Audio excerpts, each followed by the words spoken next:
This is exactly right. If audiobooks are your thing, or if you've been meaning to listen to more of them, you should check out a podcast called Ear Say, the Audible and iHeart Audiobook Club, hosted by Cal Penn. Each episode spotlights standout audiobooks on Audible across all kinds of genres. Sci-fi, comedy, romance, thrillers, and more, with Cal talking to guests who help break down what makes each story worth listening to. It's a fun, easy way to discover your next great audiobook. Check out Ear Say on the iHeartRadio app, Apple Podcasts, or wherever you get your podcasts. Goodbye. The best time to think about home security is before you need it. That's exactly why there's Simply Safe. Traditional home security only alerts you after a break-in has already happened, and that's too late. Simply Safe is changing that. Simply Safe's U.S.-based live agents identify threats on your property and help deter them so intruders never get to your house. The system is customizable so you can build one that fits your home and your specific needs. The 24/7 professional monitoring is effective and affordable and won't lock you into a long-term contract. I think that's what's so scary for so many people is that long-term contract. And like, what if it turns out you don't like it or need it,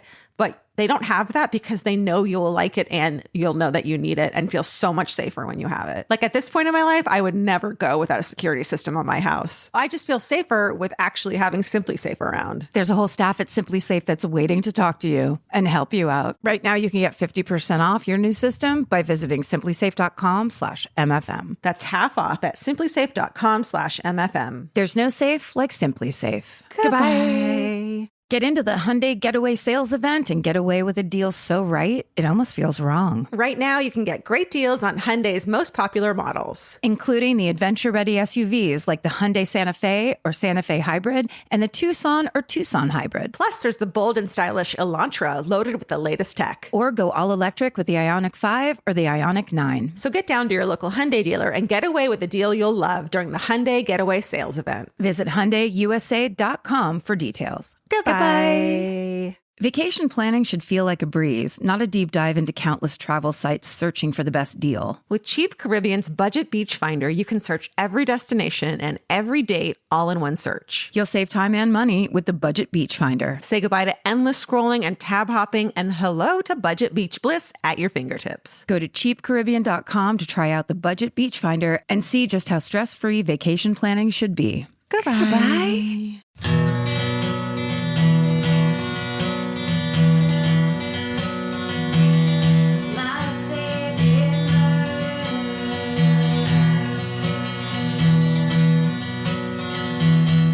Center yourself. Get serious. Are you centered? I feel like I might be. Or are you in the center? I'm a little sideways. A little wonky? I might be a little wanky. That's because this is my favorite murder. The podcast with the consistently worst opening in the history of podcasts. You know. We invite you in slowly with awkwardness. Right. By making you want to turn it off. But you stick around. Because you're like, maybe this could get worse. That's Karen Kilgariff. That sigh is Karen Kilgariff. And that fake sigh is Georgia Hardstark. Hi, we're here to talk to you about true crime and all the things that we have now associated with true crime. Which is everything. Which pretty much anything. Anything, everything, all of it. The thing I'm loving now is just consistent pictures of old razor blade holes in people's bathroom cabinets. Like 2018 is all about shit hidden in walls. Yes. And especially if you have an old-timey medicine cabinet, go check yours. I bet there's so many people listening like, what are you fucking talking about? Yeah. Go downstairs. I don't know if you're upstairs. I don't know why your bathroom's downstairs. Wait, first of all, why are you upstairs? Go downstairs. Someone's in their car right now. They don't know. So go upstairs. Go upstairs. To the double-decker bus. You know. The double-decker bus driver. How you do it. Go upstairs. Go upstairs to your mansion. Go into the bathroom. Why don't you have a bathroom upstairs? Yeah, that's so weird. Everyone does. And why don't you? Do you? And then open your cabinet, and is there a thing that says razors can go in here or whatever the fuck, an old-timey font? Yes. Is there a little old-fashioned hole that seems haunted and could have bloody remnants of somebody in it? So much DNA. So much vintage DNA. Ooh, that would be fun. And just maybe you stare at it for a couple hours then you start to pull at it. Then you write a book of short stories about every person who's put a razor into that fucking hole. First, it's an old guy. Then it's a young guy. Then it's a lady who's shaving her legs. Yes. Can we get a woman? This is why is the patriarchy taking over your book of short stories? Never forget, women shave way more than men. So much more. With just all of our bodies. Yeah. Face and legs. All of it. Listen, when you get to be 30-something, you're going to shave your face too. One of my favorite tweets is our friend Morgan Murphy, hilarious comedian so Morgan Murphy. She has my favorite tweet of all time, which is, your girlfriend shaves her toes. Holy just like shit. Yeah, just a little drop of hardcore information. Ooh, that's good. Sorry, it's the truth. That's like an Italian. Yep. Just get it done real quick. Yeah. You don't need 240 characters to get the good stuff going. Amen. You know, I had to take the close-up mirror down from my wall in the bathroom. Look at this mirror. Yeah. Real close at all the hairs and stuff. I had to take it down. I save that special occasion, hotel rooms only. Good call. But then you're like, what is wrong with me? I know. And you look at your face and you're like, why hasn't anyone told me? But when I was growing up, we got those for Christmas one year, my sister and I, when I was 14 with and she was 16. Because your mom was like, girls. It was someone else that gave them to us. Holy shit. And I used to sit at my desk in my room with the lights out and that thing on it, switching it. You know how it'd be day, evening, night, whatever. Evening and night are the same, but not on this mirror. It was one was green, one was bright, one was really pinky rosy. What if you're at a late afternoon to night party? That evening is going to come and you're going to need to look your best. You're going to have light. You have to adjust your eyebrow plucking to the light.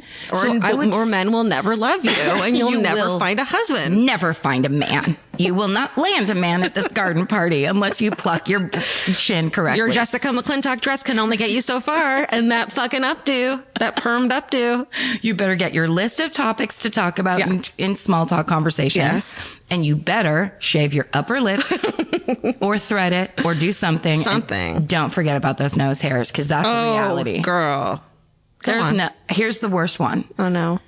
Just every once in a while, I'll just catch a random black neck hair. Yeah. I got the chin covered. Oh, you got the neck. You take the neck. I'll take the chin. Neck might be the next stage up. Since I'm a whole generation older than you. Question. Is it going up or down? I feel like it might be going down. Oh, no. No, it's horrible. You're in for a treat. I'm in for the night. That's why I do not leave my house. I can't trust my neck. I don't know what's coming out of there ever. Anyway. What were we talking about? Oh, yeah. You got the mirror. I would stare into it and pluck my eyebrows and look at my pores for so long that my dad would just keep walking by my bedroom door going, he would make a noise like it was a bug light. And I was like a praying mantis caught on a bug light. He's like, look at the bug light. You're not helping, Dad. Stop it. You're not helping. They never helped. No, why would they? They want you to suffer so you don't get an ego. Well, it fucking worked. And reach great heights or whatever. You know why? Because then you're going to fall further. You're welcome, 14-year-old Karen. See? It doesn't hurt as bad when you don't climb as high. When you stumble upwards, it's better than when you climb upwards. That's right. Right? Or soar upwards. Right. God forbid. Ugh, that takes so much effort. That's for the rich. That's for people who don't have friends, or time for friends. Yeah. Time for pets. Yeah, that's for people who are like, oh, I'm a concert clarinetist. Well, congratulations. Yeah. Go do that then by yourself. I can't have a dog or a cat. I'm never home. I'm working all hours. And it's well, then you're living your life wrong. Yeah. You need a pet. Bring it with you. Bring it to the symphony with you. Yeah. Let's teach it to fucking play a horn instrument. Wait, speaking of which, can I tell you, sidebar, that I took my dogs to the dog beach. Yeah, which is I'm so jealous. I can't take my cats to the dog beach. You shouldn't. They would not have a good time. Mm-mm. But although it is one big cat box, really, I bet they'd be like, whoa. Nope. I don't think that would happen. Everywhere we go, we can shit.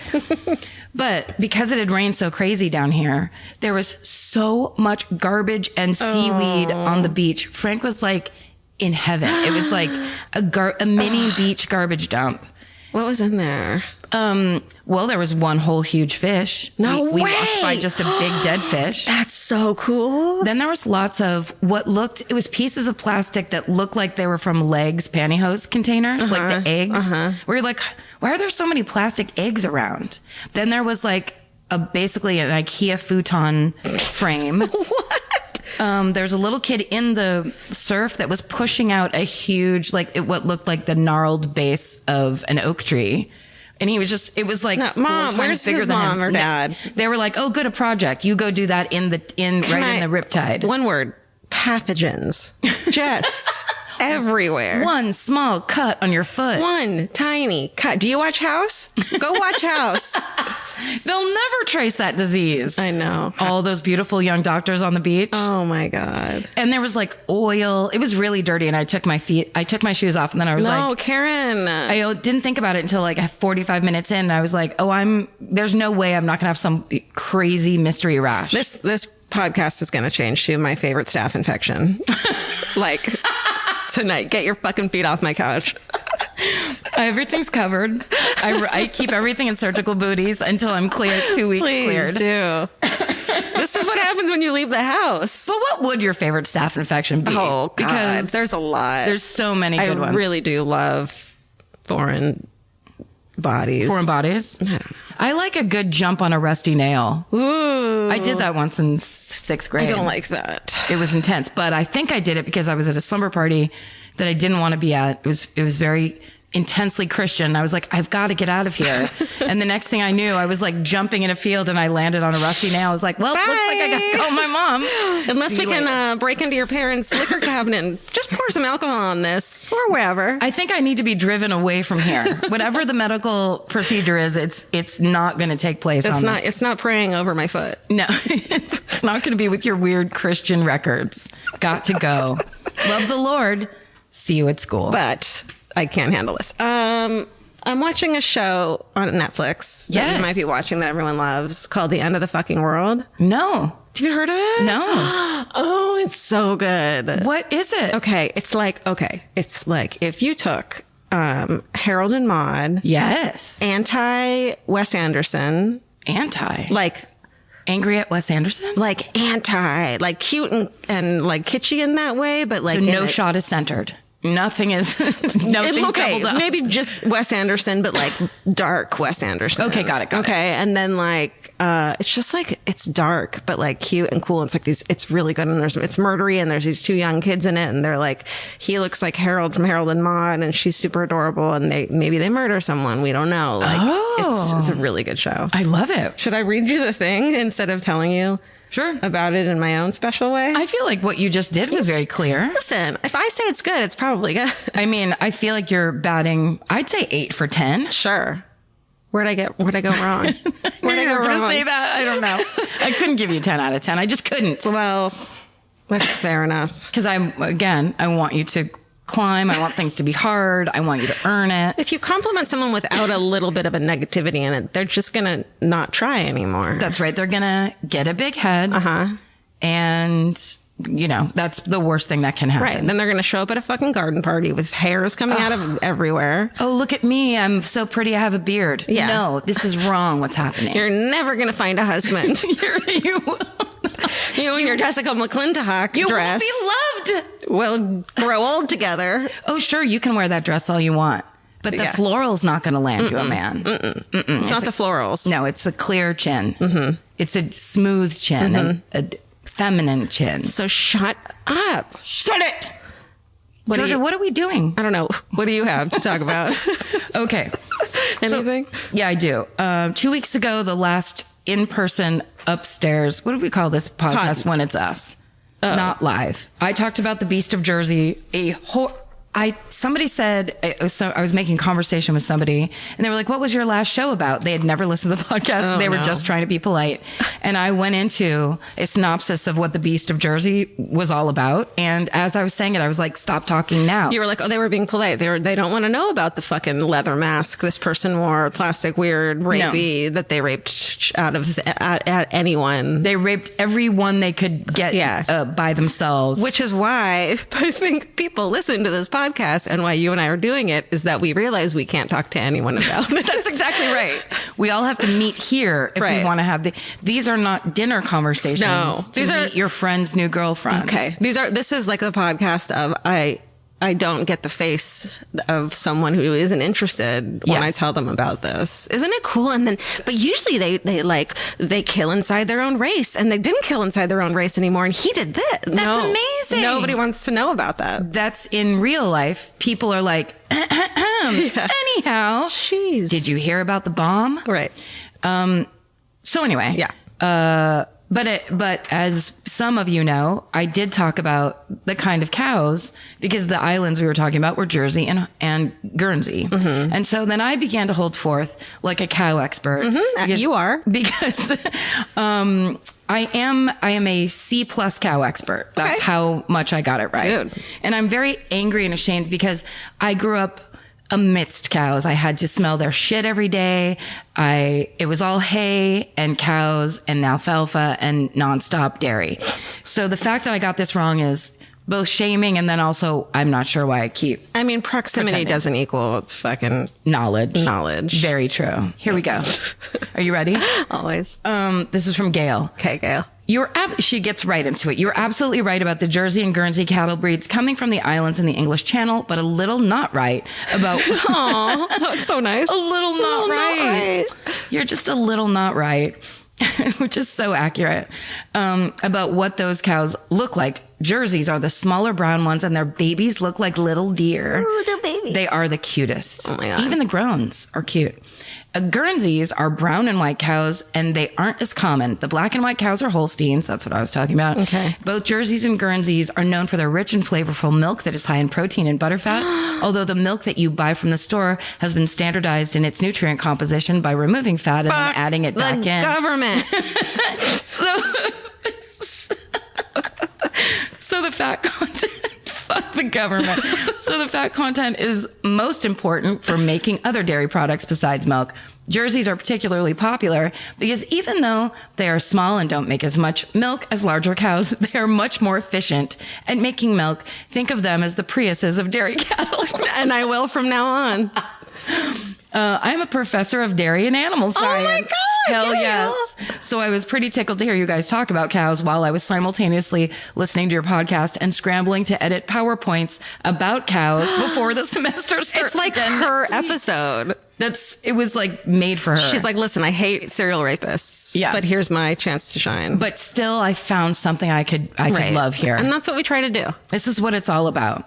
And then she said, cheers to all, and especially the pets, Gail. And then in parentheses, it says, which in my case is a woman's scientist name. I don't know what that means. Oh, that's great. So thank you, Gail. Also, thank you, Sarah, Emma, Allie, and everyone who tweeted us this correction.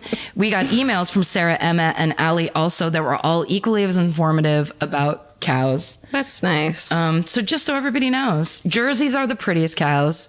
Guernseys are like Jersey's less pretty sister. Oh, now we're going to get hate mail from cows. I'm going for it. Holsteins are black and white cows, like from an old country folk painting. Uh-huh. And then the ones I grew up with were heifers, which are the orange and white ones. I believe they are. Or maybe that's... I have never known so much about cows in my life. And isn't it fun? Like, you can now take this straight to a dinner party. Yeah. Instead of talking about murder. You go straight into listing cows and their colors. You know how everyone loves to talk about... You just wait for a nice pause in the conversation. Yeah. Did you know... The ones that look like deer are Jerseys. They're heifers. And then you got, fuck the government. Fuck the government. May I have that salt and pepper, please? Because, can I say, correct nobody really, but just to read this. Okay. Hi, ladies. And then in parentheses it says, Stephen, animals. Oh, and this is called Some Montessori Insight About Georgia's Dirty Feet. Uh-oh, here we go. Blah, blah, blah, really nice stuff. And then on episode 102, you mentioned attending Montessori schools, and Georgia recalls having a feet washing bucket. As a Montessori teacher, I was cackling in my car. This dirty feet scenario is totally not a fever dream. The goal of Montessori schools is to teach independence, life skills, and appreciation of nature.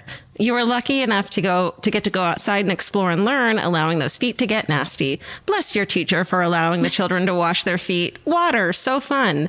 We only have a hand washing station. I'm not nice enough to let my little ones take their shoes off outside. Anyways, thanks for all you do.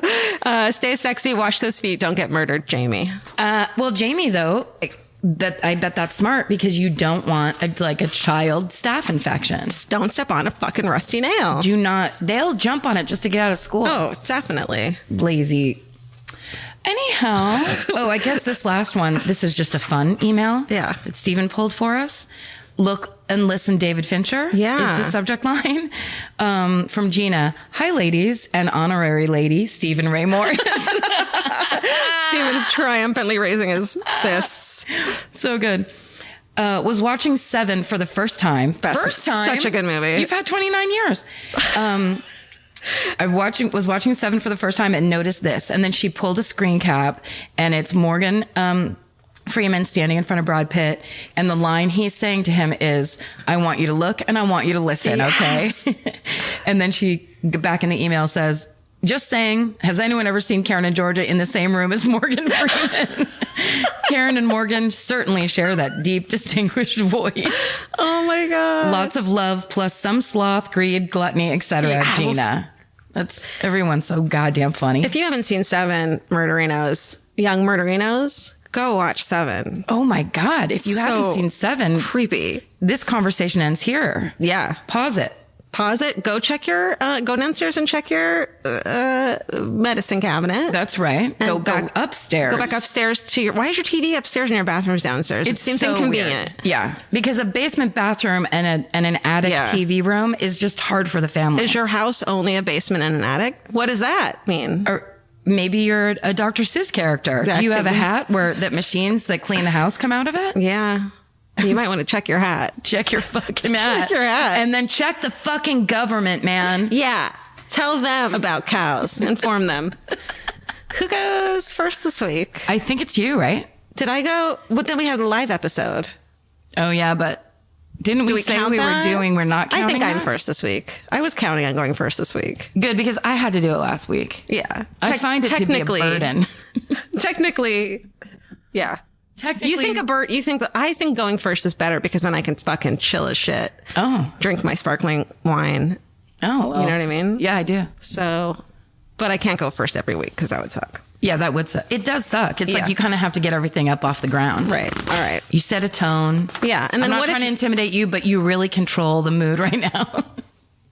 Just kidding. Fuck. Oh no. Well, the thing too is, what if this is your murder? What if my murder is your murder and I go get it first? Then you don't have to go. I can't wait. Then I just sit back and go like, yes, girl, tell it. Yeah. Yeah. You forgot this part. Let me tell you this thing. Tell you this fucking thing. This podcast is brought to you by Squarespace. Every successful small business starts with someone saying, I wonder if people would actually buy this. Squarespace gives you everything you need to find out. From consultations to events and experiences, you can showcase your skills with a customizable website designed to attract clients and grow your business. With Squarespace's collection of cutting-edge design tools, anyone can build a beautiful, professional online presence that perfectly fits their brand or business. Get paid on time with professional invoices and online payments. Plus, streamline your workflow with built-in appointment scheduling and email marketing tools. Head to squarespace.com/murder for a free trial. And when you're ready to launch, use offer code MURDER to save 10% off your first purchase of a website or domain. Goodbye. You know your favorite summer clothes by what actually makes it into your suitcase. Find the outfits you'll wear all season long at Quince. Quince's 100% European linen pants, dresses, and tops are the pieces you'll reach for all summer long. They're lightweight, effortless to style, and they start at just $32. Their denim is soft and comfortable, and their organic cotton sweaters are perfect for layering when evenings get cold. Quince's beautiful 14-karat gold jewelry adds a subtle finishing touch. So I just went to Italy, and you bet I brought my 100% European linen scoop neck midi dress along with me in the color of floral waterfall, and I wore that thing all over Italy.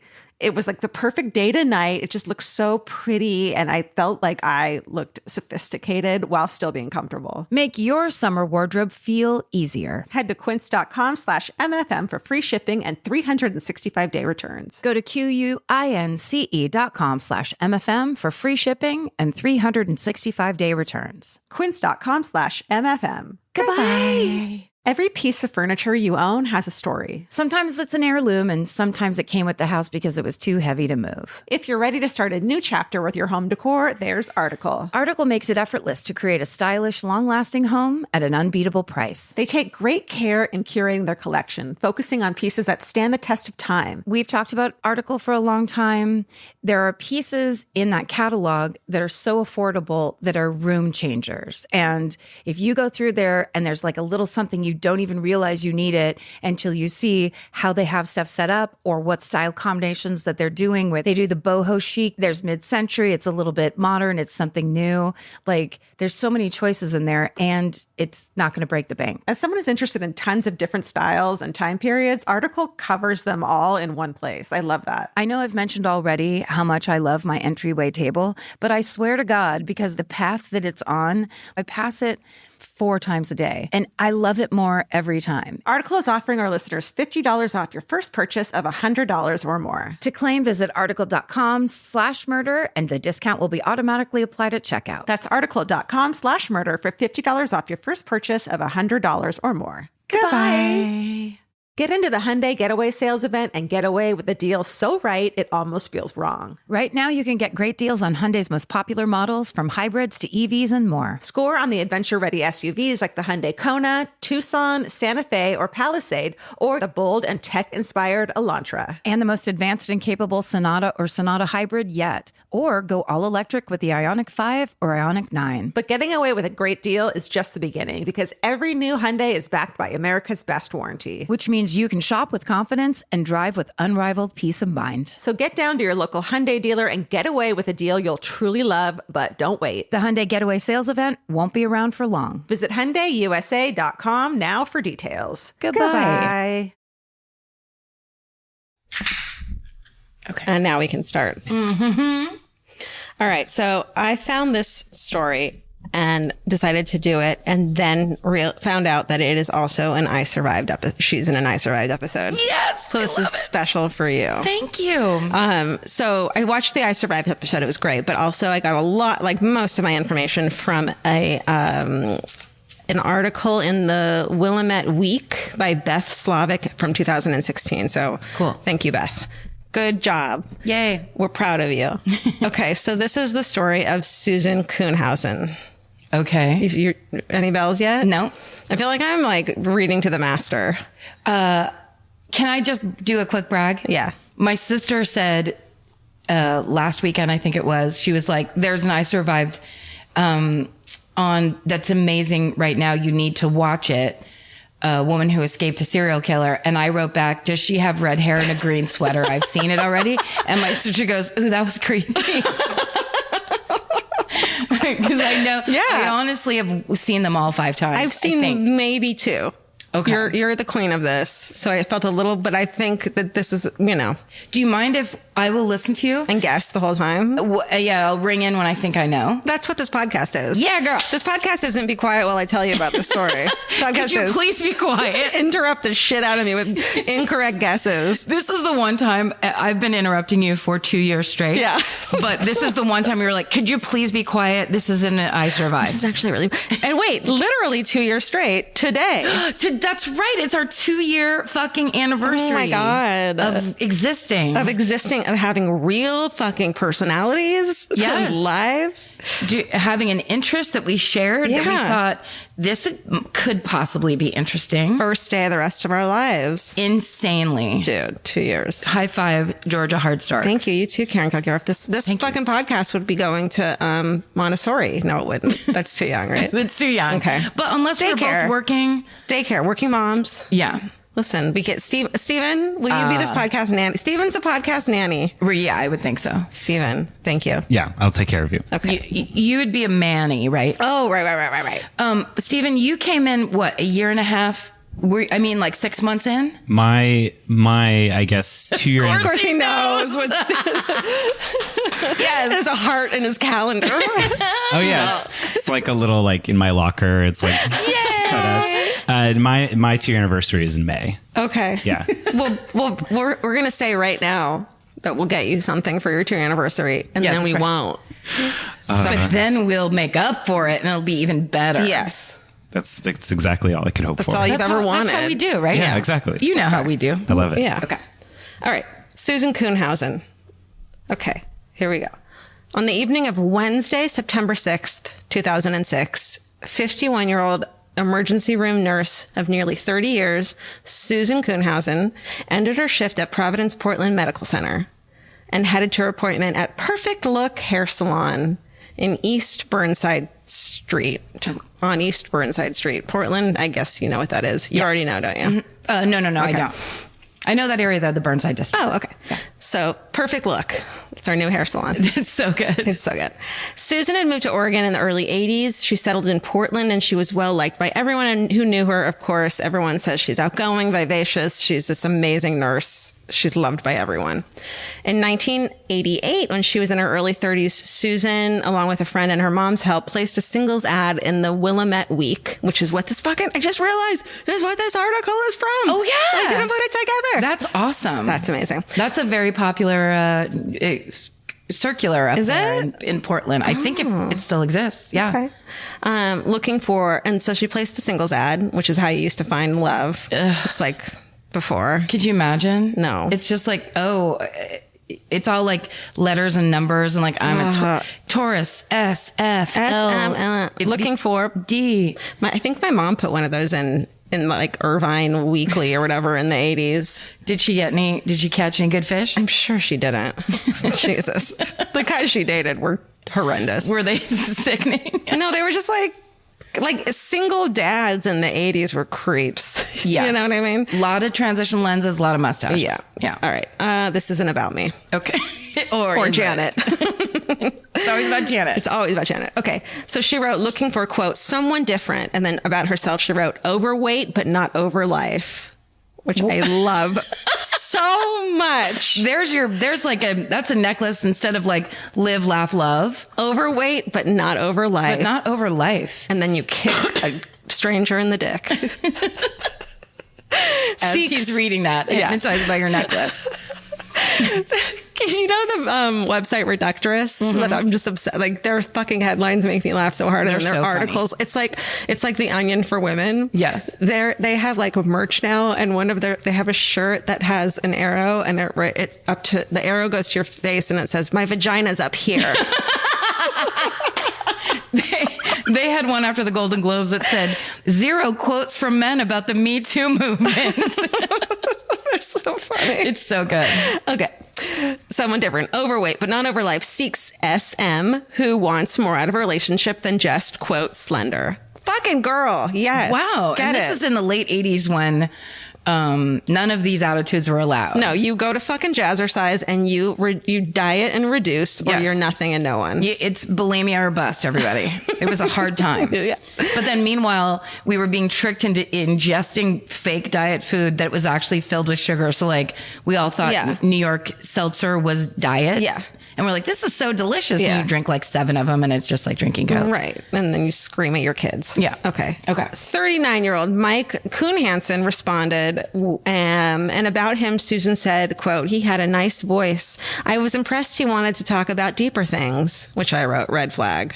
You know? No, he doesn't. He goes straight to poetry. Yeah. Get out of there. Deeper things. Deeper than what? Than what? Okay, their first date was in February 1988. Mike was adopted as a newborn in 1948, grew up in Portland. He told Susan he saw combat in Vietnam, but military records list him as a switchboard operator. Oh. Within the year, they drove to Reno to get married. So she marries this dude, Mike Kuhnhausen. Okay, it quickly soured. She said, quote, it wasn't long after Wait a second. Don't give it away for the listeners at home. I won't. I think I know. Just say, give me like a keyword. She finds him in the house? No. Okay. But close. I think you do know. You're just not there yet. Okay. We got to get you a little further. And then you're like, yes. Okay. It wasn't very long after we got married that there was no more hiking, no more going out. Yeah, because people say they're into shit, that they're not into shit. And then in a year, they're sick of you, which is why you need to start a relationship saying, I like to sit at home and binge watch shit with my cats and fucking get takeout. Yeah, what's past like topical weekend interest? Yeah. That's the reality of the relationship. Nobody likes to hike. No, it's total dating bullshit. It's stupid. It's really dumb. It's for single, desperate, thirsty people. Literally and figuratively. Literally thirsty people. Okay. Married. Within a few years of the wedding, Mike got a new job as a janitorial supervisor for Oregon Entertainment, the parent company of Fantasy Adult Video. Oh. So basically, he started working for an adult video company as the janitor, which has to be like a bummer job. Yeah. Like, you don't come home from that fucking kicking your heels and hugging your wife. Even if it's all paper products and like guys in ties, there is still a level of light scum, I would say, on everything. That was his job just to mop off. Totally. Literally and figuratively. Yeah. Okay. So he starts slowly revealing to her in the early years that he'd never really been happy. His life philosophy, she says, was life's a shit sandwich and every day you take another bite until you die. Fucking thanks, Garfield. Jesus Christ. This is why everyone needs to go to therapy and get pharmaceuticals. Yes. Well, not everyone, but this guy clearly. I mean, it's just so sorry. That's all of life to you. Yeah. Like you have that attitude and you're not going to do anything to change it. Like take a chill pill. And by chill pill, I mean a fucking Zoloft. Xanax. Yes. Lithium. Anything. Something. Help yourself. Okay. Mike chain smoked. He also pounded Diet Cokes, which is like, is that why are you being a dick about it? He was very controlling. He would hound Susan about her plans when she went out. He kept track of her spending and complained about all her purchases, which is like, shut up. I need to go to Perfect Look every 2 weeks and or you're going to tell me I look like shit. Yes, exactly. Also, if she is an emergency room nurse, she's pulling down. That is a union wage. She's doing very well. Yeah. Your fantasy adult fucking video store is not the same wage. Probably not. So yeah, the spending discussion. Anyway, let's talk about marriage. Okay. 17 years into their marriage, Susan is like, fuck this shit. She said, I cared about him, but I didn't want to live with him anymore. I wanted to be happy again. So in September 2005, she kicks him the fuck out of the house. Good. And he moves into his father's home. But Susan never changes the locks or the alarm code, which was their anniversary. Well, why would she? It's her husband that she thinks she knows and has a relationship with. Right. Okay. So she wasn't surprised after her hair appointment. She gets home. She's still in her scrubs. It's 6:37 p.m. She lives in Montevilla neighborhood. Comes home, finds a note by the microwave from Mike, because they're still talking and stuff, saying, Sue, I haven't been sleeping. Had to get away. Went to the beach. He said he'd see her on Friday or Saturday. Love me, he says.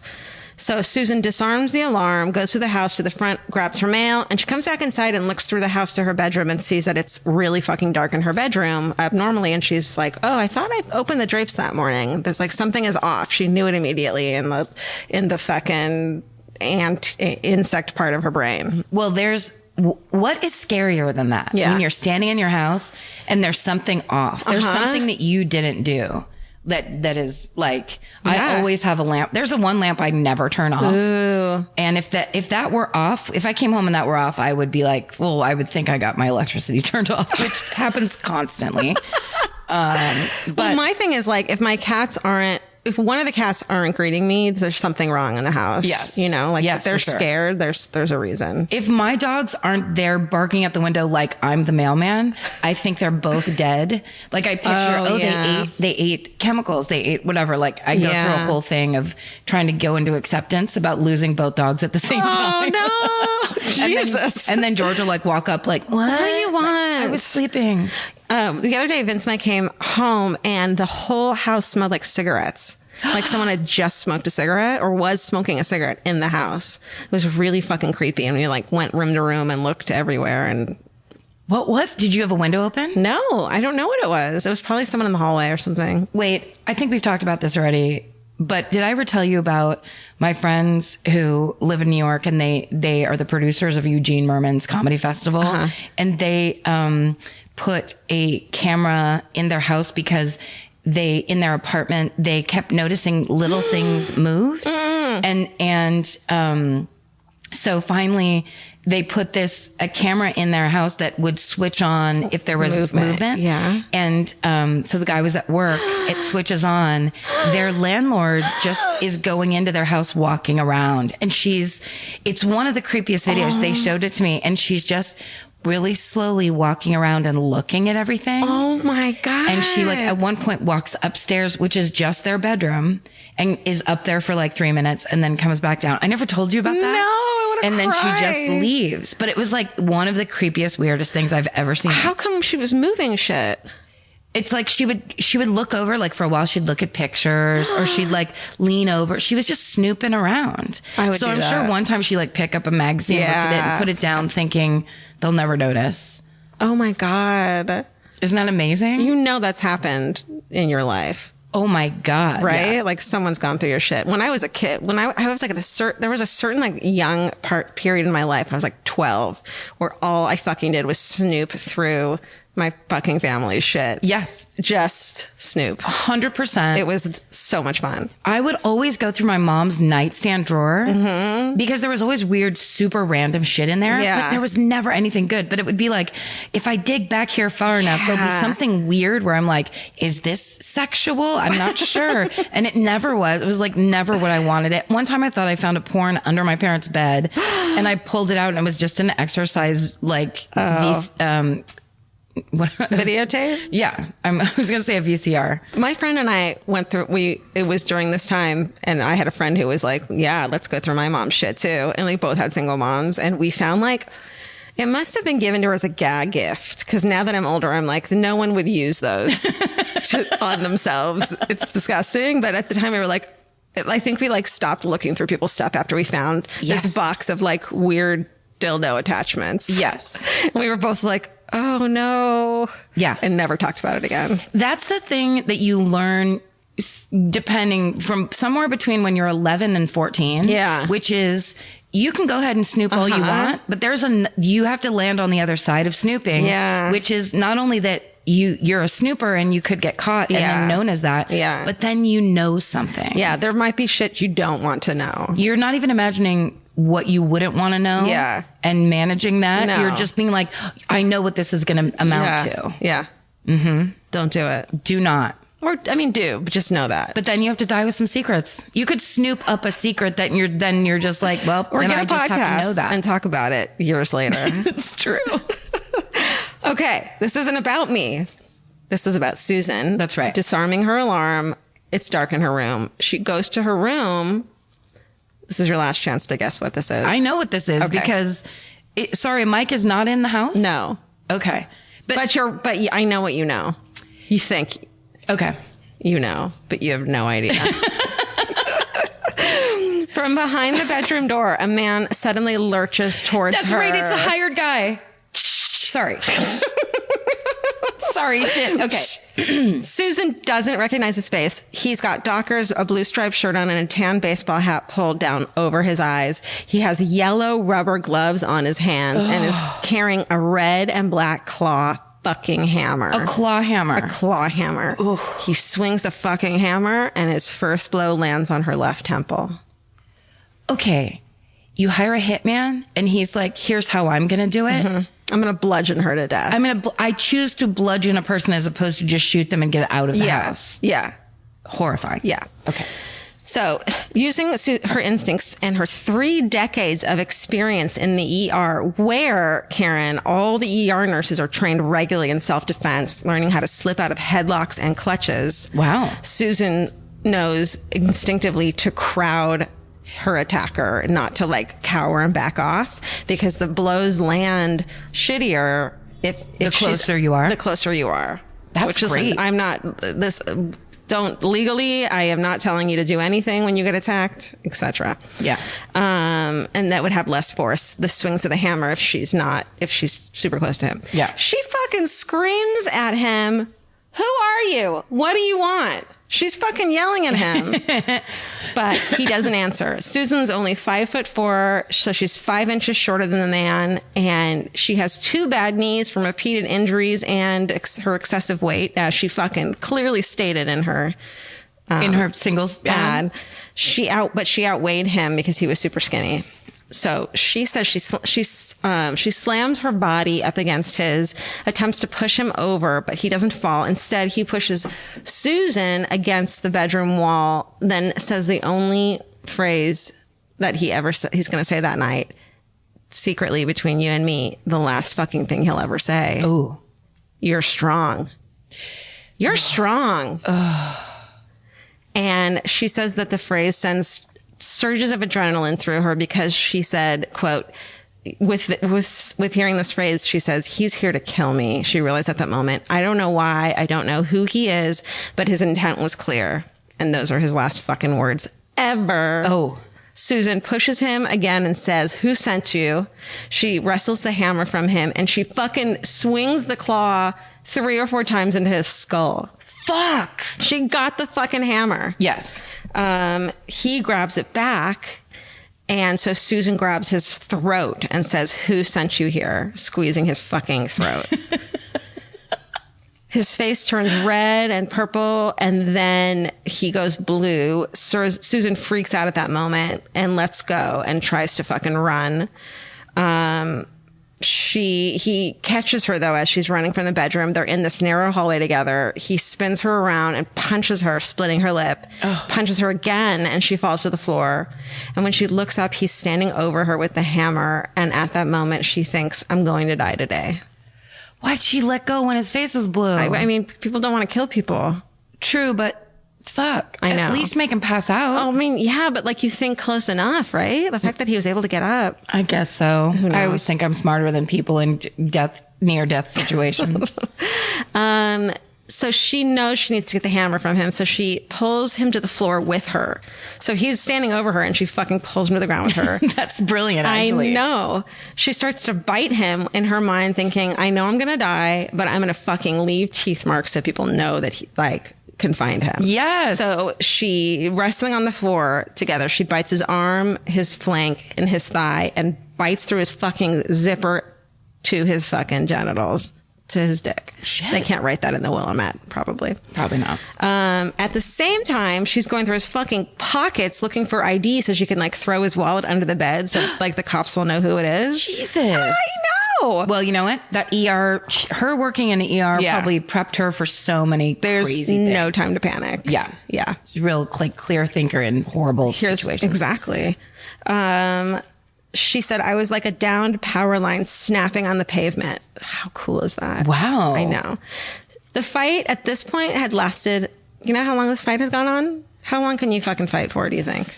I would give it a good 19 minutes. Okay, never mind. It's 14. Oh. But, however, that's a long time. I thought you were going to say 6 hours. I can't even do 5 minutes of cardio without I can't even walk up your stairs without being winded. Exactly. Yeah. All right. So we'll edit that out and then I'll say 6 minutes. Okay. Great. They're both wedged on their sides in this small hallway. She throws a leg over his body, climbs on top of him, hooks her left arm around his neck. So she's got him in a fucking chokehold, yes. WWE style. Says, tell me who sent you here and I will call you a fucking ambulance. And all he did was growl. And then she says, when I realized I was not going to ever regain the hammer, it came to me that I needed to become the weapon. Shit, girl. She says she leans forward, tightens her forearm against his throat, and he stopped moving. She grabs the hammer and runs outside to the neighbors. They call 911. Here's a quote from the 911 call. Do you need an ambulance? They say, do you need an ambulance? And the neighbor said, no, she's a nurse. She says, call an ambulance for the guy. He may be dead. She's like, I'm fucking fine. But she's on adrenaline. She doesn't feel like as much of a badass about this as we think of her as a badass. She's freaked the fuck out about it. Of course. Yeah. Of course. I mean, not just that this happened to her, but that she killed the dude. Right. Okay. Well, no, that's a horrible burden. Yes. So the man was fucking dead. His name was Edward Haffey. He was a 59-year-old Vietnam veteran. An autopsy showed he had a near lethal dose of cocaine in his system. When he died. Relatives and friends told police he'd been raised in an upper middle class home and was an avid tennis player. So something fucking happened, and I bet it's cocaine. Yeah. He recently lived in a trailer on Northeast Killingsworth Street and had a long rap sheet. In Susan's basement, they find Ed's backpack, and inside is a container of Hershey syrup. What? Huh? $200 in cash, diabetes pill, and a daybook and a pay stub. So court records show that 15 years earlier, on February 28th, 1991, this guy, Edward Haffey, arranged the murder of his ex-girlfriend, 39-year-old Georgia Lee Dutton. Weird that my name is Georgia and my sister's nickname is Lee. Yes. Not really. A little bit? A little bit. A touch of weird. Let's go a little. Her decomposed body was later found along the Umpqua River. Mm-hmm, that's right. Is that right? Yeah. Near Roseburg. So I tried to look up details about her murder because I wanted to say some more about her, but I can't find anything at all. So he had pled guilty to conspiracy to commit aggravated murder in 1994 and spent the next 9 years in the Eastern Oregon Correctional Institution, and he had been released in November of 2003 for murder. Oh, God. Okay. Oh, my God. After he got out, he moved to Portland, and in July 2004 was hired by none other than our fucking friend Mike Kuhnhausen. The worst last name of all time. To clean floors at Fantasy Adult Video. Oh. So they were workmates. So, which is where the pay stub in his backpack was from. Oh, okay. Okay. And there's also a day book that had an entry that said, call Mike for September 4th, 2006, along with Mike's new cell phone number. So like, not a good murderer. No one's covering anything. Not a good hitman. No. And he got killed instead of. Well, I mean, the claw hammer is the indicator. This is not a hitman. This is like a lunatic. Yeah, definitely. So on September 8th, Mike left a suicide note at his father's house saying, all I ever wanted was to be loved. And every time I had it, I fucked it up. No, dude.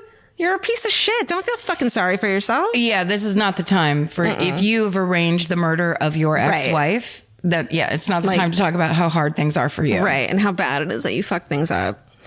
So then he takes off. 10 a.m. on September 13th, a deputy finds Mike in the parking garage of a Kaiser.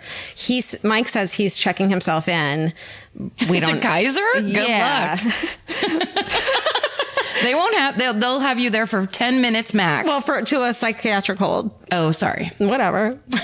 Talking shit. I didn't realize Kaiser had any psychiatric, services available. Well, let's go try it. I will. Right now. I will. So police put him in involuntary psychiatric hold. Then they put him under arrest for conspiracy to commit murder. Obviously, he had a motive. He had lost his job weeks earlier. He had no place to live. Susan had named her brother as a beneficiary on her life insurance policy, which is so smart because she was like, I'm divorced. Like, she must have had some fucking, and Mike knew that, but Susan and Mike had paid off that house and it was worth about $300,000 and it would be all his if Susan died. So Mike claims he has nothing to do with it, but there's no signs of forced entry at Susan's home, and the security record showed someone had disabled the alarm while Susan was at work. Mm-hmm. Mike later said he had just dropped the note off, but they were like, you let this fucking killer inside. And he was like, no, I didn't. Oh, the note was like his cover of like, that proves that I was there, but it wasn't my thing. I was there and I disabled the alarm, but it was so I could leave this note. And they're like, yeah, but clearly you just fucking let this guy in at the same time. Yeah. And also if they're getting a divorce or divorced, why would she give a shit if he's going somewhere? Like, right. Tell me when you get back that you went somewhere. Right. No, it's very stupid. Yeah. So blah, blah, blah. All these other little things happen and we know it's him. The promise was a $50,000 payday for the dude who killed her, who got killed.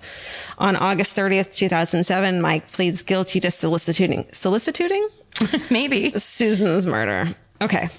So the hitman's aunt writes a letter to Susan in 2010 after all this takes place, saying, although this was a terrible thing that happened, no one in this family has any bad feelings towards you.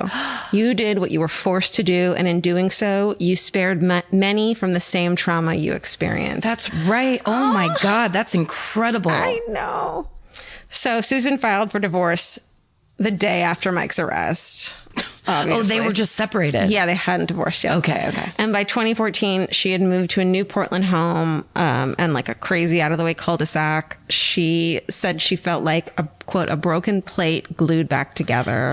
Like she's just, it's so sweet that she's so fucking heartbroken about having to kill someone, even though the person she killed out of self-defense was the person who was sent to murder her. That person who attempted to murder her. Yeah, like very we all seriously. think she's a badass and she's justified as fuck and what an amazing person. And we all hope that we would act the same way in such a situation. And we're in awe of her that she fucking did that. And it doesn't really feel that way, I think, when it happens, is what this shows us. Right. It's like first, that's the effect that has on us. Right. But as first person. Especially as a nurse who's like trained to save lives. That's Yes. her point in life. Yeah. That's exactly right. And she understands why people get into the situation where they're like, I'm doing so much coke, I think it's okay to kill someone with a claw hammer. Yeah. Ugh. The worst. So, So she's super paranoid at this time. She says, I'm doing a life sentence for picking a bad husband, which is like, Aren't honey, we all? don't put that on you. Yeah. We're all broken plates. That's the thing. We're all broken plates. We're all broken plates. We've never been whole plates. Yeah. Maybe right when we were born, but. Yeah, somewhere around. Yeah, I mean, it's different for How everybody. old? 2? Like this podcast? For me, I would say it really was preteen. That's when you things, broke. I was just like, what the fuck is happening? Yeah, I see that. I think when we first have memories, so, like you have a memory because something happens, True. you know? Yeah, that's right. Yeah, I think around 5 or obviously. 6, I think for me. But that experience that's something you really have to work through. Yes. So Mike is supposed to be released on September 14th, 2014. So she's freaking the fuck out. She puts gravel all around her house so she can hear any footstep. She practiced shooting at a shooting range. And she said if he came here, he was not going to get close enough to hurt me. So can you imagine how terrifying that is? Yeah. Then 92 days before his release on Friday the 13th of 2014, Mike died of prostate cancer in prison at 65 years old. Shit. Yeah. So her name is now Susan Walters. She continued to work as a nurse until December 2014. And today she's a motivational speaker and provides self-defense expertise for Portland Police Bureau's Women's Strength and Girl Strength programs. Yes. And she's a go-to expert on victims' fucking rights. Yeah. She's an advocate and focuses on developing a web-based portal for crime victims. That portal provides a protected single point for victims to receive updates about their offenders. So, like the people are like, no one fucking told me he was getting out of prison, or today was his fucking parole hearing I could have gone to and said what happened. You can follow that now. Yeah, that's great. Amazing. That's so important. Victims of crime in Multnomah?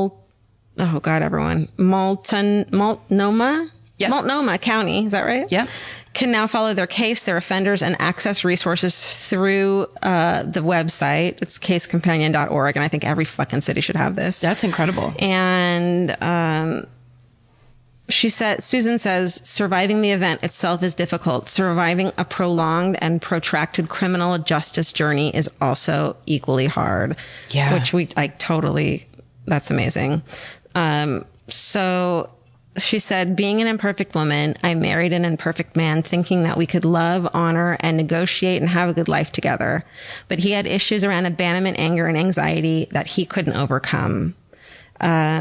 She says that she and the family of Mike hopes that he finds the peace he didn't find in this world in death.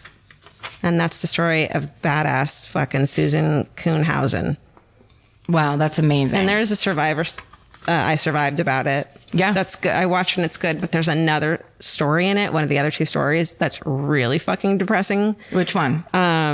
It's a girl who's closing up like the store she works in and gets held up and like they never found the person. It's just like really, and she's so fragile and like clearly like not ready to talk about it. Yeah, that show is so good. It's so perfectly produced. It's so well done. But there are, I would say, about 5 where I watch and go, this person isn't ready and it's beautiful that they're doing it for themselves, because I bet it's a great step for them. And for I'm sure other people listen to it and hear it and see this woman telling a story and they're so empowered by her. Yeah. But she just seems so fragile. And it made me really sad. But it's also the reality of it. Yeah. It's the reality of it. It totally is.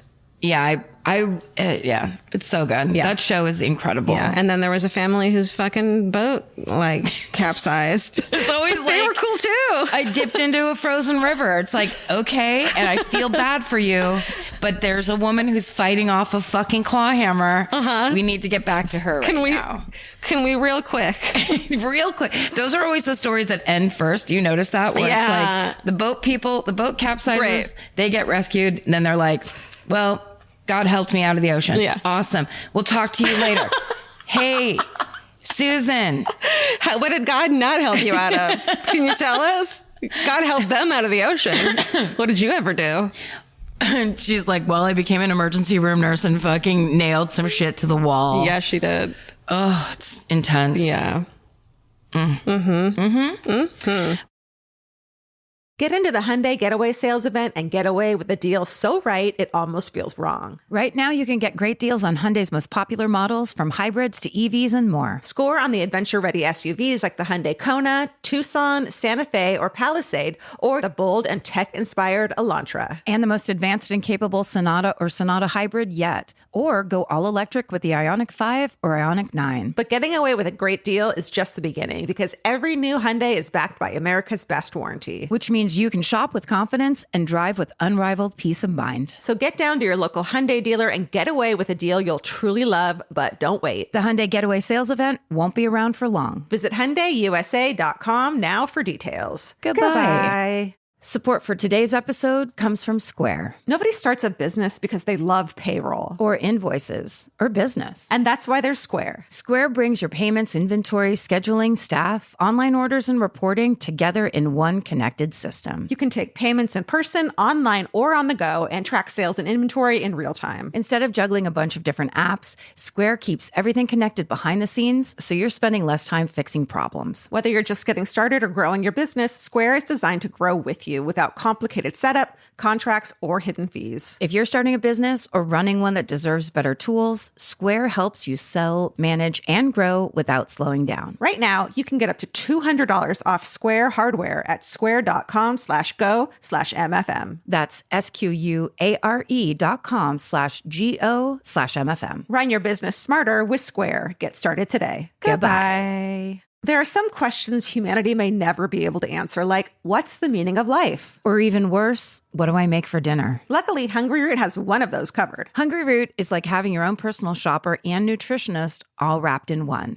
They'll take care of the weekly grocery shopping and recommend groceries and meals tailored to you. Imagine a world where shopping, planning, and cooking food is simple and stress-free. That's a reality with Hungry Root. Once you tell them about your goals and preferences, they fill your cart with personalized recommendations. And those recommendations get smarter as Hungry Root learns more about what you did or didn't like. Most of Hungry Root's recipes can be made in just 15 minutes or less. I complain about dinner and cooking and that kind of stuff constantly, and Hungry Root provides exactly the thing I'm complaining about's solution. Like, they make a zesty chicken avocado sweet potato bowl that is exactly what I want at the end of the day, but would never, ever take the time to make.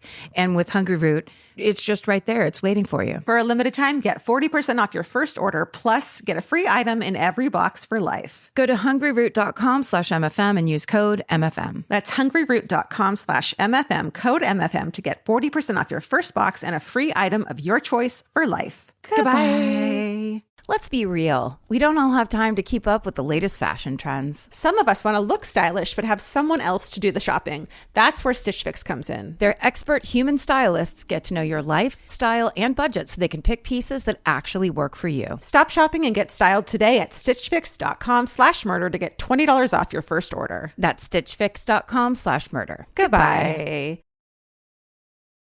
All right. Well, I went a little culty with mine for this week. Good. I think because somebody recommended on Twitter, and I'm sorry I didn't write your name down, because I get very defensive when people recommend British procedurals to me, as you know. Yeah. Because I'm always like, how dare you come to me with a Wallander recommendation? We've talked about this a lot. But I still like it. Let's talk about it more. What? Let's talk about it more. Let's really do a deep dive. This is about you. But somebody recommended a show called Silent Witness. And it is basically it's like a Law and Order in England, where there are on iTunes, it's season 1 through 4, and then season like 17 through 29. Like it's been on for a really long time. It's a procedural, and it's basically about the coroner and the medical examiner. Ooh. And who's the silent witness? The coroner? The coroner medical examiner? Or maybe the dead body? Dead body, I'm going to need answers.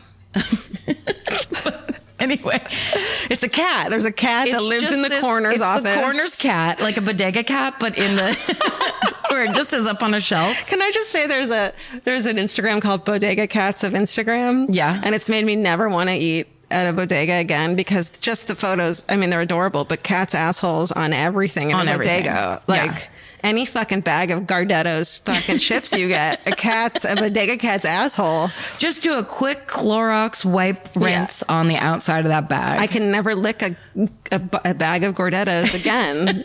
That's how you pick what flavor you want. Yeah. Is you lick the outside. They taste like what they're supposed to taste like, right? I gotta say, that's right. The outside tastes like the inside. Just like people. I love fucking New York City bodegas so much. As a country girl who we always lived 5 miles away from anything good. Yeah. When I lived in New York, the idea that I could walk down the stairs from my apartment and literally 40 feet to the corner and go in and get a bag of Tates. They always have Tates. They always have Haribo gummy bears. Weird like brand of ice cream sandwiches. Yeah. And the word bodega sounds so cool. It sounds very much like, hi, I'm an art student. Yeah. I sometimes freebase Coke, but I also just love to come and get an Italian sub sandwich. Oh my God. Okay. So anyway, I went because I had watched, I think, 4 seasons of Silent Witness, and there were it's very dramatically produced. And there's a lot of like her just standing over a dead body being like, the victim is in rigor, where you're like, okay, this is very real. Like, it's because it's boring. It's a touch boring. I don't get it. They're not afraid to go boring in England. Because that's what it's really like. Because it's real. There's one where it was about a bunch of people who died on a boat. And then every time, so they were just sitting there waiting at the harbor, waiting for the dead bodies to get transported in from the ocean. And then every time there would just be this terrible horn that would sound. And I was like, I bet this is what really happens. This is awful. Like, this is when I turn it off. Exactly. Cause you're like, I don't want to experience this. Maybe it will happen to me someday. So how about I don't go through it now? Right. I don't want to hear "ooga" in my fucking show that I'm watching. Why do they keep driving dead bodies up in these jalopies? It's not funny. I don't appreciate it. Okay. So anyway, I had a lot of that. So then I was like, well, let's take a nice left turn and go into a little cult area. Great. And I thought about the one that I've always been obsessed with, which is the Order of the Solar Temple. Oh my God. So this was the one where on October 4th, 1994, and this was on, so remember back, 94. Remember it. It was on all the news. I don't remember this. Okay, get ready. Because you might, I encourage you to yell out when you remember. I'm going to. Okay. You don't have to encourage me. Okay. So October 4th, 1994, it's a place called Morin. I'm assuming it's pronounced Morin Heights. It's a ski resort near Montreal. And authorities are called to the scene of a burning condominium. And when they get inside, put the fire out, they find 2 charred dead bodies. So they look up who owns the condominium, and on the mortgage papers. I put owner's documents. Owner's stuff? Oh, the signage area? Yeah. The owners are 2 men, Joseph DeMombro and Luc Jouret. So they assumed these 2 charred bodies are the owners. But then, as the investigators make their way through the burned condominium apartment, they find 3 more bodies in the back of the house stacked in a closet. And those bodies are identified as a man named Tony Dutoit or Dutoit, and his wife, Nikki, and their 3-month-old son, Christopher Emmanuel. Are they burned too? Or are they just They're burned, but then once the investigators start looking into it, they realize that the front 2 bodies and the back bodies are all covered in blood. So before they burned, they were covered in blood. Oh my God. So then they're like, something actually happened here. Well, then on Tony's body, he was stabbed over 50 times in the back. Holy shit. Nikki was stabbed in the chest and like upper body area like 6 or 7 times. Oh my God. This is the worst part. No. The baby was stabbed in the heart with a wooden stake. So they're like, what the fuck kind of occult shit is going on here? I have never heard this before. It's shitty. Tell me everything. Okay. So then they realize that one of the 2 bodies that they found originally up in the front of the house, one of them is a woman. Okay. So they're like, I don't think this is the owners. Something insane happened here. So that they put out arrest warrants for the owners, because the police discover that all 5 of these people were members of the Order of the Solar Temple, which was a very secretive sect founded by the 2 men on the owner's papers, Joseph DeMambro and Luc Jouret. Then the police find out that Tony and his wife, Nikki, had recently left the cult after speaking out against these leaders. And so that's when the cops are like, okay, we got to arrest these guys. But they're nowhere to be found. The next day, or it's the same, let's see, it's October 5th in the Swiss village of Syrie is how it's pronounced. There's a farmhouse that's on fire. And when the firemen in this Swiss village go there and put it out, they find the owner inside. He's slumped over the kitchen table, and there's a plastic bag over his head. So they think, oh no, he's an elderly farmer and he's committed suicide. Then they find a gunshot wound in the back of his head. And they're like, uh-oh. So then as they inspect the house, they start finding incendiary devices all over the house. And then they start looking in the outbuildings on the property. So there's more buildings aside from the farmhouse. They start to investigate these buildings. They also have these incendiary devices in them. And one of them, one of the cops observes that the outside of the building is really big, but when they go in, it's really small. There's just a small space, and it's like an office that looks really busy. It looks like there's people that come there to work every day or whatever, but it's compared to the outside, they're like, they start looking for secret panels. Ooh. And they find one. And basically what happens is an entire section of wall is found to be able to slide back. Oh my God. On the other side of this wall, they find a huge secret chamber. It's decorated floor to ceiling in red. No. It has these weird mirrors on every wall that at the top are kind of shaped, a little bit like, I don't know what the word is. It's like that, like the top of a Turkish turret or whatever, where it looks like a Hershey's Kiss, but swoopy, fatter. Yes. Okay.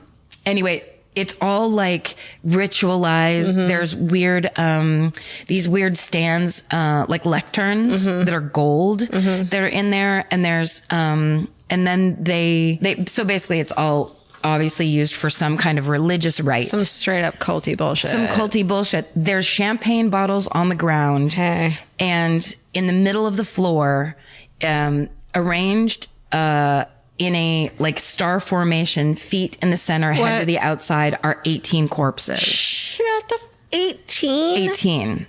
They're all wearing, either red, gold, or black ceremonial capes. And some have plastic bags over their heads. Then they find a second secret room. There's 3 more bodies inside that room. And there's a ton of blood in both rooms. Oh my God. So, the police basically start putting together. Can you imagine stumbling upon that? No, it's stumbling on a fucking secret hidden room. Yes. Which is awesome. The roller coaster of emotions that cop went through, where he's like, I'm the one that, hey, and then they slide the wall back and it's like, well, here you go. Yeah. This is what you wanted. Here's your secret room, friend. So they realize that this is obviously a ritualized mass suicide. Yeah. but there's so much blood in the room. They're like, oh, this wasn't voluntary for a lot of these people. Oh, no. Yeah. And most of the people had been killed by gunshot wounds to the head that were not self-inflicted. So that's how they start putting together that this was perhaps non-voluntary suicide, or as we like to call it, murder. Okay. Non-voluntary suicide. The worst kind of suicide, non-voluntary. I am a professional cop. Okay. So then 2 days later, 100 miles away in the Swiss resort village of Grange-sur-Salvan. Thank you so much. You know, it sounds nothing like that. Yeah, but it sounds better when you say it. I'm trying to sell it like I'm a waitress at a fancy French cafe, right? Would you like a croque monsieur? Or a grand chaussouron? Yeah. Okay. So, which is French for a baked onion.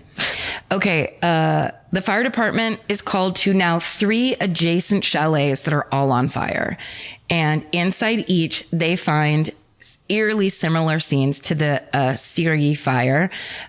This time, 25 bodies are discovered. Oh my God. Including 3 teenagers and 4 children. And most of these bodies, these victims have been poisoned. And they're all identified through dental records to also be members of the Order of the Solar Temple. And in this situation, only 15 of the 47 were true suicides. The rest were murders. So now the search for the co-founders of the Order of the Solar Temple goes international. So basically, this cult was founded by this guy, Joseph de Mombro, who was born in southern France. He studied to be a clockmaker and a jeweler, but he always had interest in the occult. And when he was in his 30s, he joined the Rosicrucians, or the Order of the Rosy Cross. And it's another, so there's all these secret cults or sects that are based on the Knights Templar. So the Knights Templar were, the knights who went on the first crusades, and they came back, and then they were so dedicated to this spreading of Christianity down into the Middle East that they began to protect. It was like they vowed to protect all these Christian pilgrims that were going down into the Middle East. So they basically kind of were out there protecting people, but they also made a ton of money because of the Crusades. They were just out there, you know, obviously killing and pillaging and doing all their stuff. So they became very rich. Then their power, they were so well regarded that they became really powerful. And of course, then the popes were like, who are these motherfuckers? We're supposed to be the most powerful. So then they became hunted. And then that's when they went underground, and it was all secret. So that's what all these people, and that's kind of like the Dan Brown books and stuff, where it's all the Knights Templar this and the Knights Templar that. If the guy or gal who does animate my podcast would animate that part of you telling me, explaining to me the Crusades. Because I would guess that right now, and hopefully there's a history professor listening. Oh, yeah. I think I probably got that 57% right. Okay. I think I would have passed a test, but not well. Right. A D+. A D+, which is pretty much my average. And it would make you happy. Now, and then the press would be like, you're not supposed to be happy about that. You're like, I fucking passed, bitch. I passed, bitch, and I never thought I could. Yeah. Because I can't read. So definitely let me know all the information I'm missing in the 300 years that the Knights Templar were in action. Right. But essentially, it became that thing, and we've all seen the Dan Brown. What is that book that I can't think of? Da Vinci Code. The Da Vinci Code. Thank you, Stephen. Stephen loves literature. That it's just this idea that essentially they were protecting Mary Magdalene, who was carrying Jesus's baby. You know, that's like at the end of the day, that is supposedly the what do they call that? The truth. The Bible.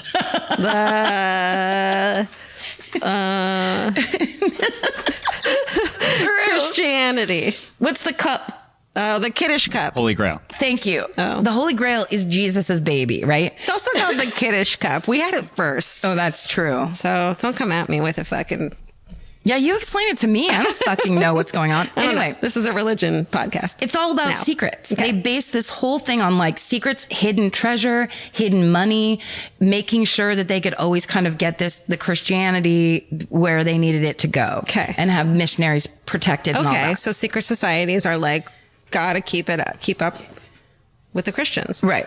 But then as we know, when things are secret, then little power structures come up, and then suddenly you've got two people that are like, well, I'm in charge of the secret sect, and now I've decided we're going to do a little something extra. We're going to wash everybody's feet in a bucket. Right? We're going to they start adding their own shit, and it's like, no longer are you a Knights Templar. Now you're a foot washer. Now you're some kind of like, I feel like every woman needs to fuck me before we start this ceremony. How many times have I said this? Fuck the government. And I'll say it again. This is not my fucking phrase. That's right. Elvis fucking knows. He's like, I'm sick of you saying that. He knows. He's so sick of it. Okay, so anyhow, I lost my place entirely. Okay. That's what this podcast is called. Where am I? In 1973, Joseph de Mombro moves to the Swiss border. He starts a group called the Center for the Preparation of the New Age. Okay. So hot stuff is happening in this group. Let's get together. Let's weave some looms. Let's fucking make pottery. Sure. Let's talk about the Knights Templars. What year is this again? 73. Okay. And he begins to tell his followers, or the people in the group, that he is the reincarnation of the god Osiris and of Moses. And then he starts telling them, you're the reincarnation of Napoleon, and you're the reincarnation of Cleopatra, and everybody's the reincarnation of some famous political leader or royalty of some kind. Doubt it. And then he starts telling them he is the one that's going to decide who's having a relationship with who, because he's the only one who knows who they originally were. And now we have this chance to breed a master race of children. So let's make sure that like Cleopatra has sex with Napoleon or whatever. And he's making up all this shit. And people are like, yes, sounds good. And everyone's like, yeah, we want a bone. Yeah, we want a bone, and we want to be dead Special. famous people. Right. So he basically is like, I'm in charge of who gets married. I'm in charge of who gets to have children. Whoa. So it becomes, he goes from like, we're a group that gets together to talk about how rad the Knights Templar are. And now it's like, I control every aspect of your life, which is how it always goes. Even though that's how intense and bizarre it was, all these respected citizens and extremely wealthy people join this thing because it's all about he sells this idea that if you give enough money, you can like absorb the spirituality and power of the Knights Templar. It's this honorable society, and you join it and you're forwarding the Christian movement or what, I don't know, whatever. So because rich people get bored is really what that means. They get bored, and we all want guarantees, right? Yeah. So it's like, I'm going to give this guy who claims to be, he also claimed to be the reincarnation of a 14th century Knight Templar, whatever. And then the other guy, Luc Jouret, he claimed to be the third incarnation of Jesus Christ. He went straight to the top. Oh man. Yeah. So basically people are getting into it. And at that time he changed the name. Joseph de Mombro in 1978 changes the name to the Foundation of the Golden Way. He takes a core group of the followers and is like, we're super into this. Let's go start the Foundation of the Golden Way. And in that group, that's when Luc Jouret shows up. Luc Jouret was born in the Belgian Congo. He studied to be an actual doctor. Then he decides he's not into like traditional medicines, and he wants to be an alternative healer. So then he starts getting really into holistic medicine and really into new age shit. And he becomes like a star on the new age circuit. He's the one that like in the late 70s is out there telling everybody, here's how you tap into your the god Osiris or whatever the fuck it is. When you stop worrying about gas, you don't have to worry about gas prices and fucking having a job and money. Right. Because you're wealthy. Yeah, don't worry about any of the things that everybody else in Jimmy Carter's America are freaking out about. Right. Don't worry about it. Yeah, because you have enough money, so come join a cult. Come secret sect with us. Yeah. So when they meet, Joe DiMambro knows that this guy, he's like the face man. He's going to be the perfect pitch man for their new cult, which they, in 1984, basically reconfigure. Yeah, it's going on for so long. They reconfigure and call themselves the Order of the Solar Temple. So that's when Luc Jouret comes into Joe DiMambro's life. That's when it all clicks. Okay. So basically, in this group, they have these rituals that are based on ancient Christian and Masonic rites.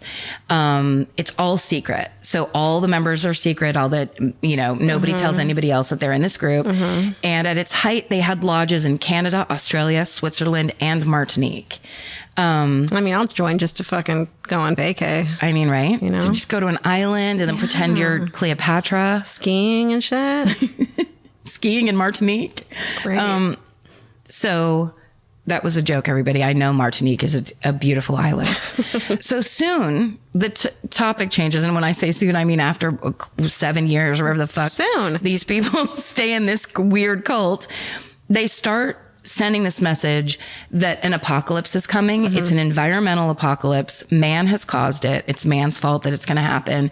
And only the elite are going to survive it. Oh, great. So if you want to be in that group, why don't you kick down all of the money that you have? No. Yeah, they make everybody give them all of their money. What the fuck? Yeah, and it's this insurance. So eventually that message becomes, the reason that you should trust us is that Joe's daughter, whose name was Emmanuel, she was one of 9 existing cosmic children who would lead them all to a planet that was next to the star Sirius. And his son also, Eli, I believe his name was, his destiny, Eli's destiny, was to usher in the new age.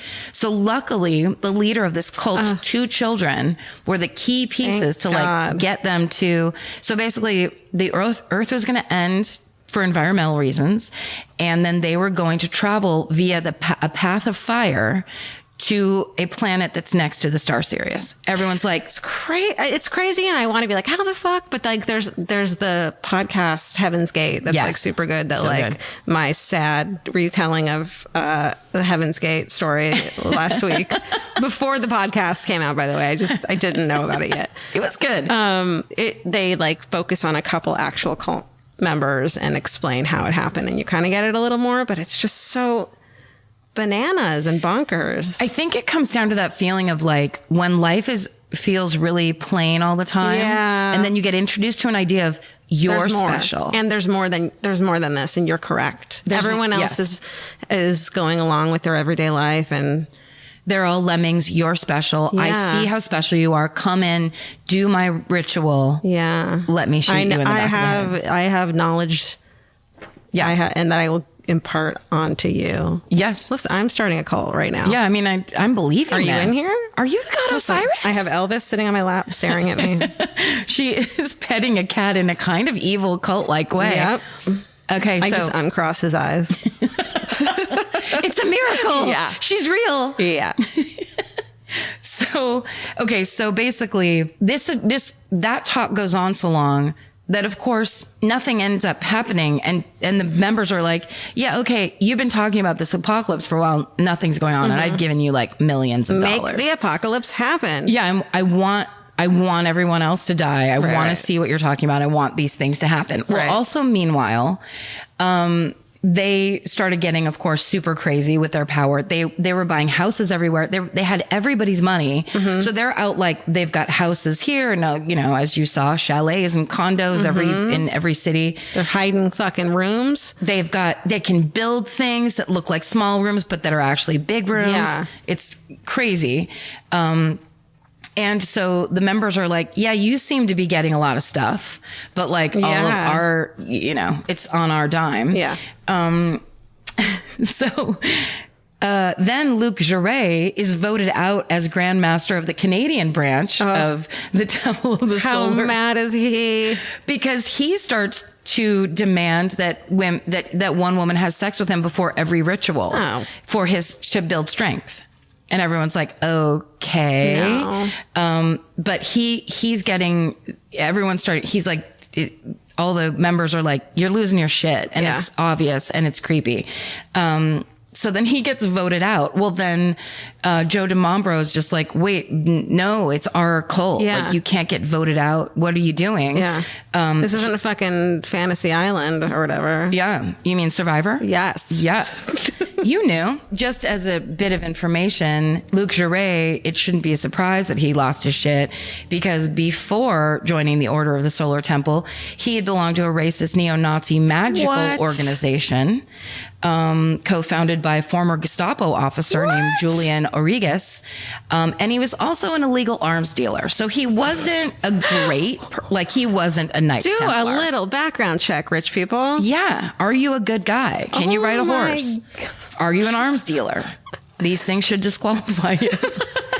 So then this is all building, right? So they're slightly losing control. It's like, no, focus on my cosmic daughter or whatever. Then in February of 1993, it's the 54-day siege of Waco. Oh, shit. Right? So on all of our TVs, we all saw the Branch Davidians and David Koresh and everything. We saw that whole thing go up in flames. Is that going to be a podcast soon or a TV show? I think it's a TV show. Like a documentary. I think it's one of those American crimes or something, like American Experience? I want to see a good documentary. Oh, that'd be fun. Just the longest American dad of all time. He works for the CIA. So after that happens and everybody watched it on TV. And everyone's like, oh, no more cults for me. Exactly. I think I've had enough. I'm full. Which is the funniest thing in the world to me, where they're like, oh, this is where we're headed. We're not actually headed to a planet next to the star Sirius. No. We're just going to burn government style. Right. Fuck the government. Listen, it's the government. Okay, so please don't hurt me, government. That won't work. So it's too late. This is my favorite part. So as all of this is it's crumbling. Our millions, people are walking away, our secret. And they really they had millionaires, they had scientists, they had famous architects. There was people in this cult, very high level people, a very famous Swiss composer. So it was like a bunch of smarty pants and Richies. Smart and Richie fucking asshole. I mean, the whole place smelled like fucking aftershave. So what am I saying? So, okay. Then they discover that, so our friend Tony Dutoit, I don't remember how I pronounced it, the man who was found stabbed 50 times in the apartment in Canada. With his wife and baby. And his wife and baby. Okay. So it turns out he was a longtime member of the Order of the Solar Temple, and he discovered, they would have these rites and rituals. And when Joe DiMambro did them, he could make things fly. He could make things appear out of nowhere. There's all these weird things he did that made people believe that he was special and had special powers. Well, it turns out Tony Dutoit discovers that he was using lasers and holograms. No. And he was back in 90. I'm impressed by that in 94. Yeah. Even earlier. Yeah. He basically set it up so the whole thing was like special effects and fog and light show or whatever, and made people believe it was his power. And he was spending their money, a ton of money, because a hologram back then was very expensive. It's basically like a Coachella fucking DJ set. Yeah, but just him and 12 people in robes. So Tony finds out about this and starts going, you guys, this is super fake. The whole thing is a fraud, to the point where, and so much, distrust and, disillusion was going through the whole cult, down to Joe DiMambro's own children who were like, our dad's a fraud. Yeah. Like everybody was starting to bail. I am not a space cadet. My dad is lying. I can't lead you to that planet. No. But that's my favorite, that it was like the straw that broke the camel's back was that his holograms and lasers were discovered. Yeah. So then everyone's just bailing like crazy. Okay. So then, so basically Tony tells everybody and then gets out of town. So Joe DiMambro announced to the remaining members that the Dutoit's 3-month-old son was the Antichrist and needed to be assassinated. Oh no. Yes, that's so.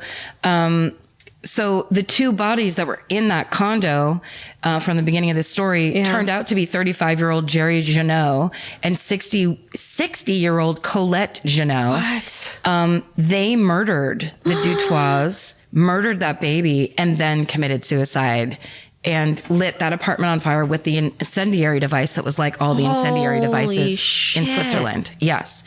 So what awful, awful people. So crazy. And then, like, once they knew that was happening, they know it's over. So they announced to the rest of the membership that the apocalypse has arrived and it's time for, all of them to travel to the planet next to the star Sirius. Well, let's go. So it's mass suicide time. And because they were saying the transformation takes place in fire, that's why all those incendiary devices, that's where all the buildings were burning. So what were the incendiary devices made of? Do you know? I don't, but in my mind, it looks like a light switch with the plate off the front. Yeah. And like there's a little thing tied to this thing and a little. And then a mouse chews the rope. Yes. Right. And then boom. Yeah. The mouse survives. That's right. Mouse is fine. The mouse is innocent. And then a cat swoops down and eats the mouse. Yay. So it was at that farmhouse from the beginning in Syrie, where Joe DeMombro and Luc Jouret met their end along with 21 other members. So they were, okay. They were in Syrie. So that was basically the reason that it's so amazing to me is because I remember very distinctly when I saw it on the news, they were so vague and it's still, you can barely get any good information about. Never heard of this. What was really happening. But I remember seeing it on the news and being like, I want to know more. Yeah. And all you ever heard was, so then again in 1995 in Grenoble, they find 16 bodies out in the forest. What? And in an area they called Hell's Entrance or Hell's Hole or something, which is super creepy. And the creep that you can see a picture online, it's a forest. There's police tape. It looks like it's from like a helicopter. There's police tape. And then it just looks like there's a weird orange light. It's super creepy. I fucking Google weird murders, weird deaths, weird, what the fuck, all the time. And I've never heard of this. Fold some Knights Templar in there, fold in cult. Okay. Fold in. Well, so in that forest, there were 16 bodies. Okay. And this is a year later. Then 2 years after that in Quebec, in March of 97, 5 people are found dead. And at the last minute, 3 children who were supposed to also die convinced their parents, who ended up dead, convinced their parents that they wanted to live, and their parents let them go. So 3 kids escaped. I want to interview them. Right? Why? They're still killing themselves even though it's over? Yes. 2 years later. Like, by who? Like, why? So crazy. Or 3 years later. So the total number of deaths in the Order of the Solar Temple is 74. Jesus. And their members included scientists, architects, policemen, and children. What? And the group had between 400 and 600 members. It's estimated to have made in its prime $93 million. Shit. And in the Grenoble scene where in 1995, where they found 16 bodies, the wife of famous champion skier Jean Varnet, who was the inventor of the awesome 80s sunglasses, his wife Edith and their youngest son Patrick were among the 16 victims. So they couldn't have been richer. Those people, they had Varnet in the 80s was like, you couldn't be richer. Are they the ones with the swoopy thing here? The weird thing here? And No, Varnets were like the kind of the original ski sunglasses. So they were mirrored and they were like kind of plasticky. Yeah, every douche fucking skier instructor has this. Rich guys. We went skiing the first time we went to Tahoe when I was 8. They made us take ski lessons and my sister had a pair of Varnets on and I, instead of listening to the ski instructor, just kept staring at myself in the mirrored reflection of my sister's sunglasses. So I didn't listen to how to stop or what to do. And so basically we went down one run and I was like, I need to take these off. I'm leaving. Yeah. Like, I'm not doing this. I don't know what's going on. And then we just played in the snow all day. Exactly. Here's a more interesting one. Channel 4, the British TV station, they made a documentary alleging that Grace Kelly, the Princess of Monaco, was also initiated into the Order of the Solar Temple just months before her car accident that took her life. Yeah, she was in a car accident. Some say she was not in that car. Some say the body was never found. But her estate denies any association with the Order of the Solar Temple. But the filmmakers who made this documentary for Channel 4 talked to the acupuncturist who worked on Princess Grace before her initiation ceremony. And because apparently they did acupuncture to relax people so that they weren't like freaked out, I guess. And that woman attested to the fact that it was Princess Grace, but didn't want to give her name or information because she's scared, because she says that the Order of the Solar Temple is still in effect today, still has members, and she's scared of those members coming to retaliate against her. Like they're hiding out in plain sight. Steven! And so the very last thing is when Princess Grace's car crashed in Monaco, her car landed in the yard of a member of the Order of the Solar Temple. The end. Karen. Yeah. That was good. That was a good one, right? That was a really good one. Shit, dude. I know. I want to know everything. I want to know what these people talked about. There's photos. Are there pictures? Yes. There's pictures of and it's all the faces are blacked out. There's black bars across the eyes of like an actual ritual. But then there's the empty room where they found the bodies. The ones I saw, it was just the room without the bodies lying in it. But then you can also see there's like graphs of how they laid out the bodies in star formation. I want that. Yeah. And I think the people that killed themselves last in 1997 in Canada were laid out in a crucifix formation. So the people who unintentional suicide, those people, did they ever figure out if they like were just like, you kill me, or they were like held hostage, or because like I could see people like, I don't want to kill myself, but just shoot me in the back of the head. Yeah, I think what they were saying is the theory is that it wasn't, they were like, I don't want to do this. It was, like, they went there for other reasons. Oh. Some of them think they were drugged or poisoned, but then they fought them because there was so much blood that it wasn't just like putting people down in an orderly fashion. Yeah. There was like, it was a real bloody crime scene. So they think that's what led them to believe it was the against your will suicide. That's crazy. It's fucking nuts. Man alive. Mm-hmm. Secret cults. Secret cults. Where is the treasure hidden? Ooh, there's treasure? Treasure. Oh yeah, the Knights Templar. They supposedly, that's like Nick Cage style.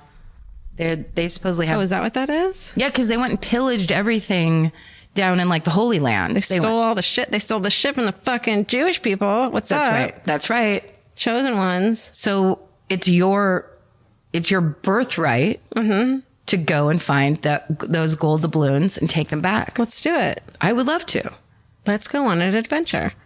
Okay. Goodbye. That was amazing. Thank you. Thank you for that. Absolutely. Love a cult. What did we, we've come to the end, my friends. Oh yeah. Do you have a fun thing for this week? A thing that made me happy? Yeah. No, do you? Well, I do actually. Okay, great. Maybe it'll inspire me. Okay, good. But this is it's a repeat of one I've done before, but it's kind of an update, and it's very exciting because my favorite band and now many other people's favorite band, Sure Sure, finally came out with an album. It's self-titled. It says Sure Sure. You can get it on Spotify. You can get it on iTunes. Mm-hmm. And it is so goddamn good. It's all the like single releases that they had before. And then a bunch of new songs I've never heard before that are so beautiful. And it's just great. I just got it and I love it. So, well, if we're going to this will be the music, perfect thing. Vince got us tickets. So Vince surprised me with tickets to go see the band Jawbreaker. Nice. Which I'm like super excited to go see them. I've never seen them play. I've been in love with them forever. Great old band. Everyone go listen. But it's also, I love that Vince does shit like that. And it's really sweet. And like, I would never go see music or anything live. But Vince is like into that shit. Yeah. So like he does it. And then I'm like, why don't I do this more? And then, I know. Yeah. So it's nice to Because you have friends like me that are like, I'm tired. Well, you know I'm not going to go that night. Like that night I'm going to be sick. Like I am every night. But it's sweet that he did it. It's so good. Oh, wait. So it's future? You haven't done it yet? Yeah, I haven't done it yet. He just bought tickets to go see Jawbreaker. That's awesome. I'm, 20-something-year-old Georgia's like, he put it on the radio today and I got really excited. Yes. That's exciting. Yeah. All right. Thanks for listening, you guys. Guys, thanks for once again going through that with us. We have had it up to here with not going through this with you because we love it so much. It's very fun. It's a very fun job. And on our 2-year anniversary, thank you honey, guys so much. Thank you so much. We're so fucking lucky. This is the best ever. It's crazy, lucky, wonderful. Yeah. Thanks, everybody. Thanks, Stephen. Thanks, Stephen. We'll thank you more in May. 6 months. Yeah. When you earn it. When you've earned it. When you've fucking been through the shit like we have. The real shit. When you finally fucked the government the way we need you to. Elvis knows. He's been here from the fucking beginning. He was here before us. Yeah. He'll be here after us. He will remain after we are gone. Yep. Is that it? I think that's it. All right. Well, then stay sexy. And don't get murdered. Bye. Elvis? Want cookie? Yeah. Yeah. If audiobooks are your thing, or if you've been meaning to listen to more of them, you should check out a podcast called Earsay, the Audible and iHeart Audiobook Club, hosted by Cal Penn. Each episode spotlights standout audiobooks on Audible across all kinds of genres: sci-fi, comedy, romance, thrillers, and more, with Cal talking to guests who help break down what makes each story worth listening to. It's a fun, easy way to discover your next great audiobook. Check out Earsay on the iHeartRadio app, Apple Podcasts, or wherever you get your podcasts. Goodbye. The best time to think about home security is before you need it. That's exactly why they're Simply Safe. Traditional home security only alerts you after a break-in has already happened, and that's too late. Simply Safe is changing that. Simply Safe's U.S.-based live agents identify threats on your property and help deter them so intruders never get to your house. The system is customizable so you can build one that fits your home and your specific needs. The 24/7 professional monitoring is effective and affordable and won't lock you into a long-term contract. I think that's what's so scary for so many people is that long-term contract. And like, whatever turns out you don't like it or need it,